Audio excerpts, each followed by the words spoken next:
misión Rosetta y la llegada de, de la nave nodriza Rosetta alrededor del cometa 67P Churyumov-Gerasimenko es un hito importante, no solamente en la historia de la exploración espacial, sino también en la investigación astronómica. Y entonces quiero compartir con ustedes, con tertulios, una serie de detalles que pueden enmarcarnos en cuál es la importancia, tanto tecnológica como científica, de este evento. Todo comienza en los albores de la humanidad, cuando en el inicio de la astronomía, la llegada en los cielos de astros errantes en forma de, muy luminosa, que mostraban una cola encendida aparentemente de fuego, y sabemos que son gases incandescentes, y también una cola de polvo, y surcaban los cielos, y los astrónomos se preguntaban de dónde provenían estas especies de fantasmas del espacio.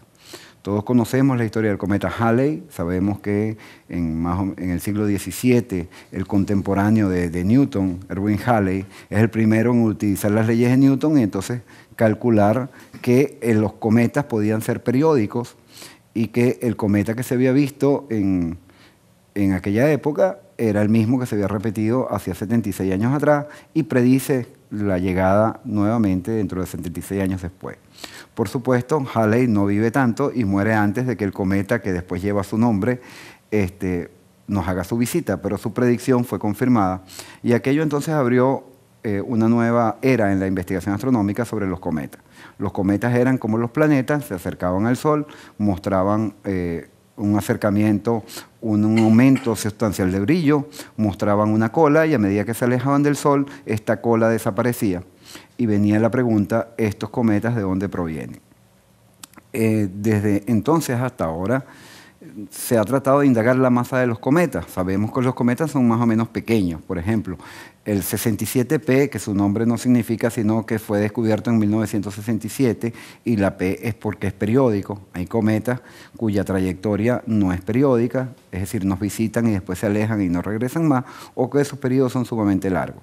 En este caso estamos hablando de un cometa más o menos periódico, nos visita cada 6.6 años, ¿sí? Su órbita más cercana al Sol se ubica más cercana al Sol que el propio planeta Mercurio, que es el planeta más interior, y su órbita más alejada se encuentra un poquito entre Júpiter y Saturno, y en ocasiones, porque la órbita tiene perturbaciones, puede llegar hasta Neptuno. Este cometa, el que tiene este nombre complicado, Churyumov-Gerasimenko, debe su nombre a los descubridores, que eran unos astrónomos armenios que en 1962 hasta 1967 lo lograron datar. Entonces, el estudio de los cometas es interesante por varias razones, como la masa no se puede estimar porque son objetos relativamente pequeños. Para que tengamos una idea, más o menos nos imaginemos el tamaño de este cometa, y este es el cometa número 67. Quiere decir que este es un cometa de tamaño promedio, y para que tengamos una idea, si lo colocáramos sobre la ciudad de Valencia, ¿sí? Ocuparía un área que iría desde la redoma de Guaparo hasta más o menos la Plaza Bolívar. Ese sería el radio aproximado del cometa si lo colocáramos en tierra. Para que tengamos una idea, la forma de ese cometa no es esférico, en realidad parece como una mancuerna. Podemos imaginarlo como dos esferas pegadas o conectadas, ¿sí? O más fácilmente como si fuera una papa. ¿Y de qué están hechos los cometas entonces? Bueno, a la vera del conocimiento actual, sabemos que los cometas no son sino bolas de nieve sucia. ¿Cómo es eso? Bueno, mayormente son unos rocosos, pero tienen gran contenido de agua, una gran cantidad de agua en forma de hielo. Esta agua, por supuesto, no es solamente hielos de agua como conocemos, sino también de otros gases como hielo seco, CO2, y se han conseguido allí los mismos materiales que conseguimos en los asteroides y en los meteoritos que hemos colectado en Tierra. La cuestión está en que estos cometas son los restos o los escombros que quedaron de la formación primigenia del sistema solar.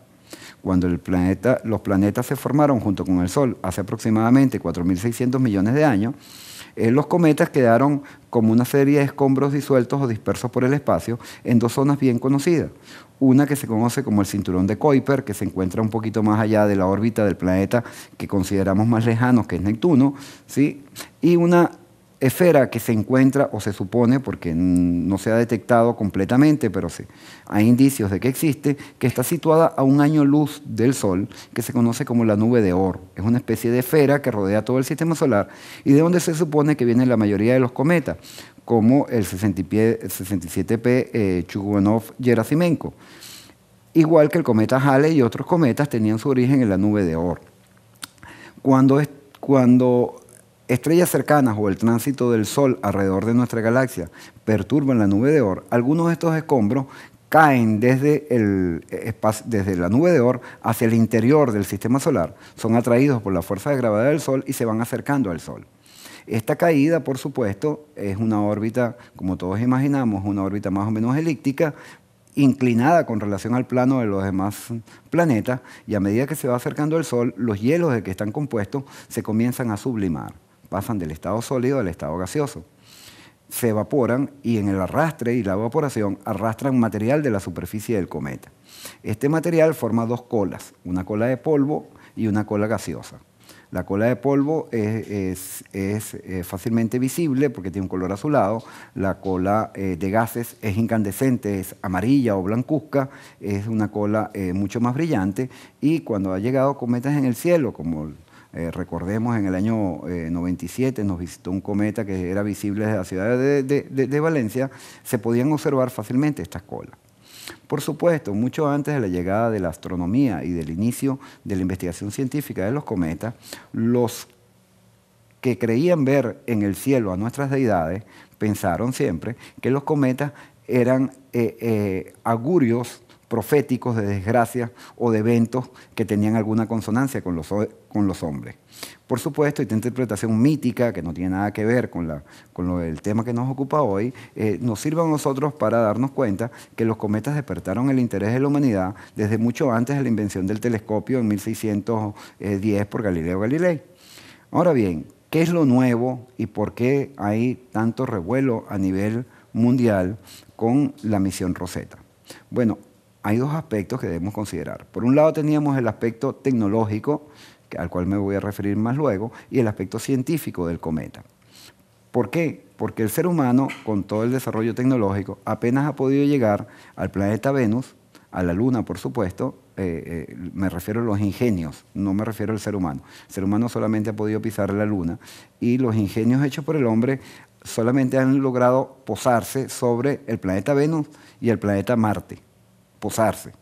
Sin embargo, nuestros navíos han podido llegar hasta los confines del sistema solar. Las Voyager, las Pioneer han recorrido todo el sistema solar fotografiando de cerca, pero descender sobre la superficie solo lo han hecho sobre la Luna, sobre Venus, Marte, que son nuestros objetos más cercanos. Más recientemente, uno de los satélites de Saturno, que es Titán, y este sería el quinto objeto, el quinto descenso sobre un cuerpo del sistema solar. De manera que aparte de la Luna, Venus, Marte y Titán, que son 4, el quinto es sobre un cometa. Es la primera vez que una nave desciende sobre un cometa. Sin embargo, la exploración cercana de los cometas no es tan reciente. Recordemos que cuando llegó el cometa Halley, en su última visita, la sonda Giotto se acercó bastante y lo fotografió de cerca, pero no pudo colectar partículas de la superficie. Hay otros navíos que han intentado, por ejemplo, SOHO y el impactador profundo de AgIMPACT, lograron colectar partículas de los cometas y conocer su constitución. ¿Por qué es importante encontrar la constitución exacta de los cometas? Se preguntarán ustedes. ¿Y eso qué importancia tiene? Bueno, la importancia radica en que los cometas son los fósiles, como ya decía, de la formación del sistema solar. Y es muy importante saber cuáles eran los componentes que dieron origen a nuestro sistema solar. Bueno, ¿y por qué eso es importante? Bueno, eso es importante por dos razones. Hay dos misterios que han estado abiertos en la humanidad y en la ciencia moderna. Y muchos de nuestros escuchas y televidentes lo deben saber. Uno de ellos es, ¿cuál es el origen de los océanos terrestres? Eso no queda claro para nada. Si bien es cierto que hay agua en todos los cuerpos del sistema solar, hay agua en la Luna, hay agua en Marte, hay agua inclusive en Europa, hay agua en Titán, y hay agua inclusive en todas las regiones del universo donde los seres humanos han explorado con radiotelescopios, se han detectado moléculas de agua. El problema es que ningún objeto que conozcamos, ningún cuerpo del sistema solar, ni fuera de él, tiene tanta agua líquida como en la Tierra. Porque ¿de dónde salió el agua líquida de la Tierra? Eso no está claro. Y no está claro por una razón fundamental. Si la Tierra se formó de planetesimales por la solidificación de trozos y de pequeños cuerpos que se fueron fusionando, las temperaturas eran tan altas que no había manera de que se formara el agua líquida. Entonces no está claro de dónde viene el agua líquida de la Tierra. ¿Por qué la Tierra tiene una superficie con el 70% de agua? Ese origen es muy importante porque entendiendo su origen podemos entender la dinámica y entendiendo el origen podemos saber la dinámica de nuestro planeta Tierra y además el clima. Entonces hay una importancia fundamental en saber cuál es el origen de los océanos terrestres. Hay una hipótesis muy antigua según la cual el agua en la Tierra fue traída por cometas. Hubo una época posterior a la formación del sistema solar, que se llama el bombardeo tardío, en el cual miles de cometas supuestamente arribaron sobre el sistema solar y particularmente sobre la Tierra ya casi formada del sistema Tierra-Luna y trajeron el agua a la Tierra. Pero hay un problema. El agua que se detecta en los asteroides, en los meteoritos, en otros cuerpos del sistema solar y el agua de la Tierra es distinta. ¿Y cómo distinta? Se preguntarán. Bueno, recuerden que el agua está conformada por una molécula de oxígeno y dos moléculas, un átomo de oxígeno y dos átomos de hidrógeno. ¿Sí? Pero resulta ser que los átomos de la misma especie química pueden tener distinto peso atómico. Eso se conoce como, aunque tengan el mismo comportamiento químico, tienen igual comportamiento químico, pero distinto peso, entonces en griego sería iso igual y topo comportamiento, son distintos isótopos. Entonces hay isótopos de agua donde el hidrógeno está compuesto, en lugar de ser un protón, como todos sabemos, hay hidrógeno que está compuesto de un protón y un neutrón y se llama deuterio. De manera pues que el oxígeno, por ejemplo, al que nosotros estamos acostumbrados a usar, a conocer el oxígeno cuyo peso es 16 en las unidades correspondientes. Entonces hablamos de oxígeno 16. Pero hay un tipo de oxígeno que tiene 2 neutrones de más y se llama oxígeno 18. Bueno, resulta que cuando se examina el agua en la Tierra, la relación de isótopos de oxígeno 16 a oxígeno 18 y la relación de deuterio, es decir, de hidrógeno 2 a hidrógeno 1, que es hidrógeno, es distinta a la que se consigue en Marte y es distinta a la que se consigue en los meteoritos. Entonces viene la pregunta, si el agua que hay en la Tierra vino de los cometas, la relación isotópica del agua cometaria tiene que ser la misma que la relación isotópica del agua en la Tierra en promedio. Entonces, bueno, para probar la hipótesis es muy fácil. Hay que ir a un cometa y capturar el agua. Bueno, ¿y eso ya no había hecho la sonda de impacto profundo? No, porque la sonda de impacto profundo, al lanzar un misil contra el cometa, hacer que el cometa explotara un pedazo del cometa, salieran partículas expedidas del espacio exterior y capturar las partículas no es lo mismo que tomarlas in situ, porque la propia explosión altera la composición isotópica. De manera pues que una de las misiones de la sonda Rosetta, la que acaba de llegar ayer sobre la superficie del cometa 67P, era justamente, o es justamente, tratar de encontrar cuál es la relación isotópica de las nieves cometarias. Esa es una de las misiones y eso es un misterio importante. Pero es un misterio que traspasa más allá de las fronteras de la astronomía. Y es mucho más importante. Miren, el origen de la vida en la Tierra. El origen de la vida en la Tierra no está claro. Y no está claro por varias razones. No se trata de la teoría de Hurey y de los coacervados y la teoría de Oparin, que todos los telescuchas seguramente habrán escuchado en sus estudios de secundaria. Va más allá. Todos los seres vivos estamos compuestos de proteínas y las proteínas están compuestas de aminoácidos. Ahora bien, los aminoácidos, que son unas moléculas orgánicas complejas basadas en carbono y que son los bloques constitutivos de las proteínas, que a su vez componen las células de nuestros cuerpos y de todos los seres vivos, en realidad, desde el punto de vista químico, son una mezcla. Es como dos guantes. Así como conocemos la mano derecha y conocemos el guante de la mano izquierda, las moléculas pueden tener la simetría izquierda o la simetría derecha. Eso se llama isomería. Louis Pasteur, el mismo Pasteur de la pasteurización, descubrió que las proteínas estaban hechas de una mezcla que se llamaba mezcla racémica, en igual proporción de aminoácidos que polarizan la luz a la izquierda y aminoácidos que polarizan la luz a la derecha. Para sorpresa de todos, la mayoría, más del 99% de los seres vivos que pueblan la Tierra hoy en día, los fósiles que hemos encontrado, todos los vegetales, todos los animales superiores, y salvo una que otra bacteria, todos tienen aminoácidos que polarizan la luz a la izquierda. Pero si usted sintetiza un aminoácido desde el punto de vista químico en un laboratorio, la proporción de los de guante derecho o guante izquierdo, es decir, la proporción de los que polarizan la luz a la izquierda y los que polarizan a la derecha, es exactamente la misma, 50% y 50%. ¿Cuál es el problema? Bueno, ¿a qué se debe que los seres humanos tengamos todos aminoácidos de guante izquierdo, que polarizan la luz a la izquierda, o levogiros? No se entiende. Entonces se han encontrado aminoácidos en meteoritos. Recuerden que los aminoácidos son moléculas, no son seres vivos. Los aminoácidos son los bloques que constituyen la proteína, pero carecen, por supuesto, no se pueden considerar seres vivos porque no es un ácido ribonucleico ni desoxirribonucleico, es simplemente los bloques que constituyen las proteínas. Se han conseguido que en los meteoritos hay un exceso de aminoácidos que giran a la izquierda de un 15% sobre los que los giran a la derecha. Y la pregunta es, bueno, ¿y en la Tierra primordial cómo era la cosa? ¿Cómo era?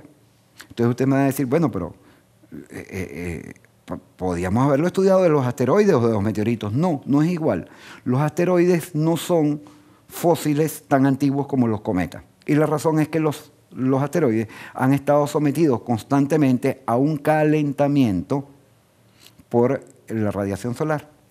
Y entonces la composición isotópica y la distribución de aminoácidos de izquierda a derecha han sido alterados por la luz solar. De manera que poder indagar cuál es la composición de los tipos de aminoácidos de un cometa es vital para entender el origen de la vida. Y entender eso significa poder ir sobre la superficie del cometa y extraer debajo de la superficie, a unos pocos centímetros, extraer los aminoácidos. Entonces, pensando en estos dos problemas gigantescos que son importantes para entender el origen del hombre, para entender el origen de la vida, para entender el origen del agua en la Tierra y entender también nuestro origen como civilización humana, entonces distintos países en un consorcio de la Unión Europea, desde el año 2000 al año 2005, planificaron una misión especial. Una misión para descender sobre un cometa que era el Whittaker, un cometa un poco más grande que sobre el que descendieron ahorita, ¿sí? Y se pusieron de acuerdo todos los países de la Unión Europea, además de ellos, por supuesto, los científicos, y crearon fondos para ello. Un fondo que estamos hablando de 15.000 millones de euros. Para que tengamos una idea, la mitad del presupuesto nacional de Venezuela, por ejemplo, ¿sí? Solamente para estudiar en esta misión el origen del agua en la Tierra y el origen de la vida en la Tierra. Ahí contribuyen también países como Australia, Canadá y Estados Unidos y algunos otros países que no viene al caso aquí detallar este consorcio, que son alrededor de 23 países, de científicos y equipos que cada uno construyó instrumentos distintos. Porque ir a decir que vamos a sacar el agua de cometa, vamos a estudiar la radiación isotópica y estudiar el tipo de isomería óptica de los materiales cometarios, estudiar la estructura interna del cometa y analizarlo, es fácil decirlo. Lo difícil es crear cada uno de los detectores para que funcione automáticamente, porque tienen que ser robotizados. Entonces, además, tienen que ser suficientemente compactos, ligeros, para poderlo enviar. Era todo un logro tecnológico que requería las mejores mentes científicas y tecnológicas de la Europa del año 2004, cuando finalmente se iba a lanzar la sonda. Un problema con el cometa, con el propulsor del lanzamiento, el cohete Ariane, hizo que se postergara hasta el año 2005 y hubo que recalcular y escoger este otro cometa secundario. Digamos secundario en el sentido de que era la alternativa. Entonces, para ello construyen un módulo, una sonda, que tenía el tamaño, para que todos tengamos una idea, es el equivalente a una lavadora grande o una nevera. Ese más o menos es el tamaño y el peso es aproximadamente 3 toneladas. Pero todo está compactado allí de tal manera que si se desplegaran todos los equipos en un laboratorio normal, estaríamos hablando de un laboratorio de más de 40 metros cuadrados. ¿Sí? Si desplegáramos todos los equipos, está miniaturizado. Cada consorcio de científicos y de países construyó un instrumento. Por ejemplo, para el navío que iba a descender sobre la superficie del cometa, se construyeron 11 instrumentos distintos de análisis, completamente robotizados. Y en total hay un conjunto de unos entre 20 y 25 instrumentos distintos a bordo de Rosetta. ¿Y por qué se le puso el nombre de Rosetta? ¿De dónde viene eso? Eso viene, como todos sabemos, de la piedra de Rosetta. ¿Y qué es la piedra de Rosetta? Bueno, recordemos. La piedra de Rosetta en realidad es un aforismo. La piedra de Rosetta era como la clave con la cual un sargento de Napoleón, del ejército de Napoleón, cuando Napoleón invade el Egipto, consigue, ¿sí?, una roca que tiene unos caracteres en 3 lenguajes, pero que obviamente estaban los petroglifos, que nadie los ha podido descifrar, unos caracteres en cirílico y unos caracteres en copto. Este sargento se pone de acuerdo inmediatamente con su comandante, que a la sazón resultó ser un amigo de un egiptólogo que hablaba copto además, porque no era casual que supiera copto, era una lengua muerta. Entonces Champollion, que era este erudito francés, se logra obtener un calco de la piedra esta de Rosetta y como él sabía copto, logra descifrar para el bien de toda la humanidad los jeroglifos egipcios. Al descifrar los jeroglifos egipcios, la piedra de Rosetta pasó a ser el icono con el cual podemos entender los orígenes de una civilización como la egipcia. Entonces, pensando en esto, se le puso Rosetta a la sonda porque va a dilucidar el origen de los cometas, el origen del sistema solar y el origen del agua en la Tierra, y entonces tiene esas claves para descifrarlo. Entonces, claro, por una cuestión, siguiendo esa misma tradición, entonces le ponen había que ponerle nombre, entonces la Rosetta es la nave nodriza, de ella se lanza una pequeña sonda que iba a descender sobre el cometa.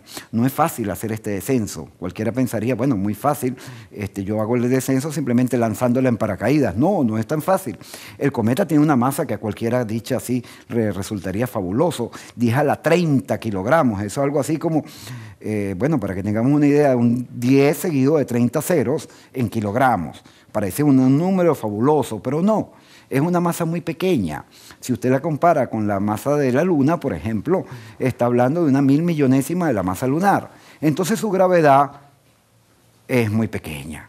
La aceleración de gravedad es apenas una 1000 millonésima de la que existe en la Tierra. Entonces, dejar caer algo allí es muy difícil, porque si lo deja caer, lo más seguro es que pase de largo si usted falla un poquito, porque la sonda no va a caer sobre el núcleo del cometa. Entonces había que pensar cómo hacerla descender. Y luego cuando caiga, no queremos que la golpee. Entonces, ¿cuál fue la solución tecnológica? Acercar Rosetta al cometa y dispararla como el que dispara un arpón. Sí, pero una vez que usted lo dispara, a medida que usted se va acercando al cometa, va a ir aumentando la velocidad y vas a terminar estrellado sobre una superficie dura y rugosa. Porque aunque yo les dije que era una bola de nieve sucia, deben recordar que a la temperatura de menos 273 Kelvin, que es la temperatura del espacio interestelar, usted no tiene nieve. Usted lo que tiene es casi hielo en cristal. O sea que usted se está dando un golpe contra básicamente un cristal muy duro.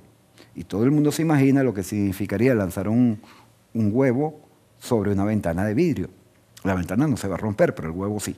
Y aquí va a pasar lo mismo. Si usted lanza la sonda, va a terminar estrellándose. Entonces había que ponerle unos retrocohetes. Pero ahora hay un problema. Una vez que usted pone los retrocohetes para que descienda suavemente, y lo más seguro es que rebote.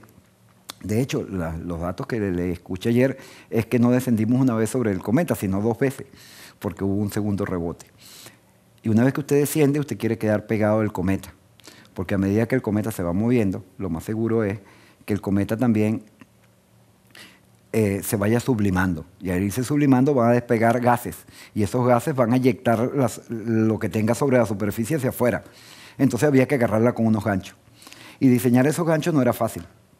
Por lo que sabemos, además de los ganchos, había unos taladros, que entonces se atornillaba a la superficie. Pero eso introduce varios problemas. Uno de los problemas es que una vez que usted se coloca sobre el cometa, ¿sí?, el arrastre lo va a poder sacar de allí.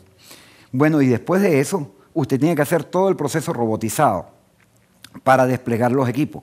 Y después que usted despliega los equipos, tiene que hacer los experimentos y retransmitir. Para que tengan una idea, los escuchas de la situación tecnológica de que estamos hablando, el cometa no está a poca distancia de la Tierra, está muy lejos. Si la distancia Tierra-Sol son 150 millones de kilómetros, estamos hablando que este cometa está alrededor de 6 veces la distancia Tierra-Sol. Entonces, ustedes deben imaginarse que el tiempo que tarda la señal en ir y venir, por ejemplo, del Sol hasta nosotros son 8 minutos en que tarda la luz del Sol en llegar a nosotros. Pero del cometa a nosotros tarda 28 minutos. De manera que esto es un logro tecnológico de la civilización. Y para cerrar, les recuerdo, los cometas eran cuando llegaba un cometa hacia la Tierra, hacia los humanos, era un augurio o un presagio o una premonición posiblemente hecho catastrófico. La llegada de un ingenio humano sobre un cometa tiene que ser una buena noticia y un augurio de cosas muy positivas, desde el punto de vista tecnológico de la civilización humana y del logro que ha alcanzado la robótica y las telecomunicaciones y el mundo de la ingeniería en nuestros días. Bueno, muchas gracias a todos ustedes. Se abre el ciclo de preguntas y bueno, yo quisiera también intervenir y preguntarle si cuando Philae se posesiona o llega al cometa, su objetivo es que devele los misterios del nacimiento del universo. Es una pregunta interesante. En cierto modo sí, de todo el universo, porque la ciencia trabaja de manera inductiva. Entender cuál es el origen del sistema solar, que es lo que se propone, entender cómo fue la composición primigenia del sistema solar, es entender cómo se forman las estrellas y los planetas. Aun cuando la Tierra es muy joven en relación al universo, es una forma de entender los procesos que tienen lugar en todo el universo.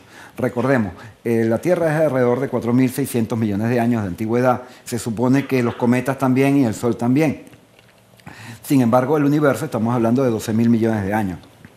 Alrededor de 3 veces más, ¿no?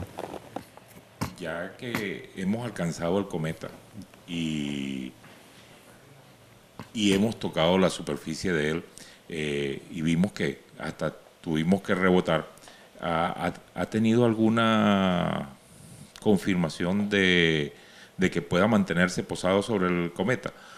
Porque como bien decía, el cometa es muy dinámico y comienza a eyectar todo lo que tenga en la superficie. Y lo que pudo fijarse hasta ahora han sido los 3 tornillos de las patas del cometa.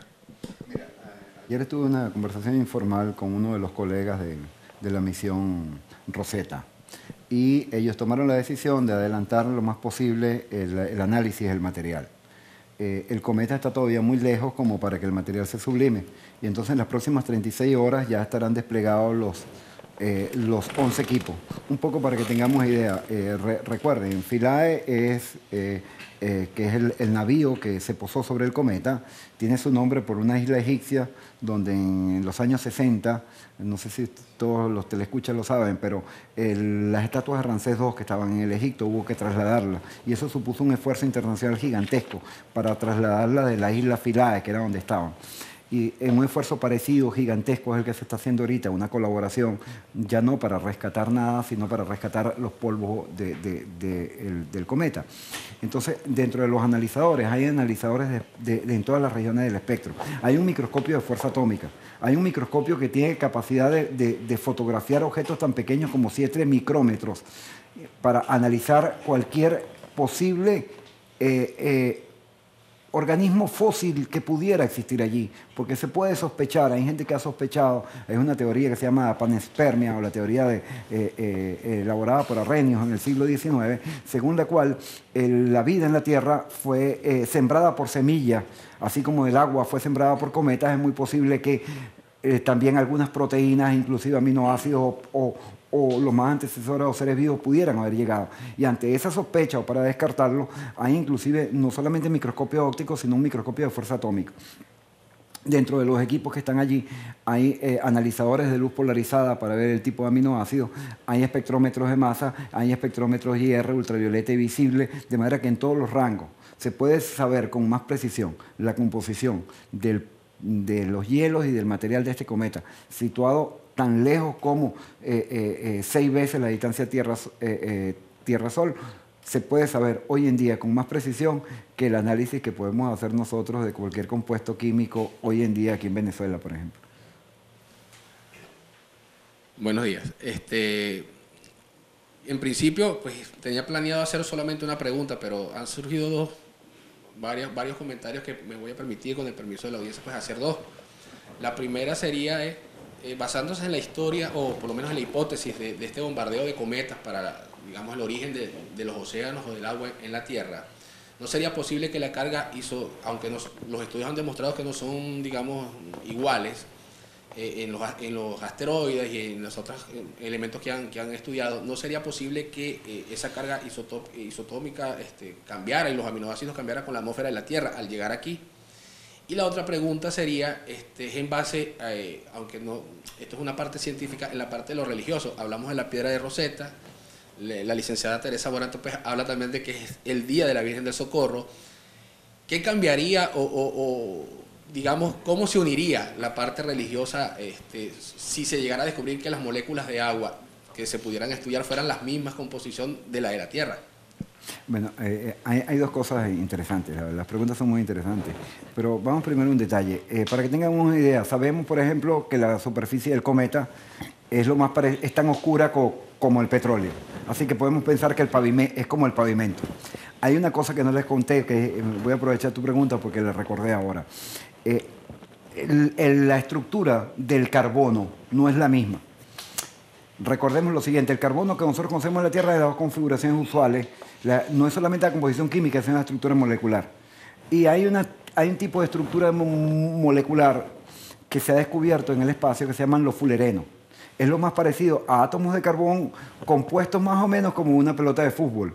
Imagínense una pelota de fútbol con los pentagonitos que forman la pelota de fútbol, y en que cada extremo de ese pentagonito hay un átomo de carbono. Esa estructura en forma de balón de fútbol se llaman fullerenos. La pregunta es, ¿los fullerenos que se han encontrado en el medio interestelar existen también en los cometas o no? Entonces, por eso hay un analizador especialmente para eso. Y en cuanto a la pregunta, no hay ningún problema con eso. Eso ya fue resuelto por el sabio San Agustín. San Agustín resolvió ese problema, el problema teológico. Dios actúa por causas segundas, no por causas primeras. De manera que jamás la ciencia estará en contradicción con la religión católica, al menos, porque Dios actúa por causas segundas.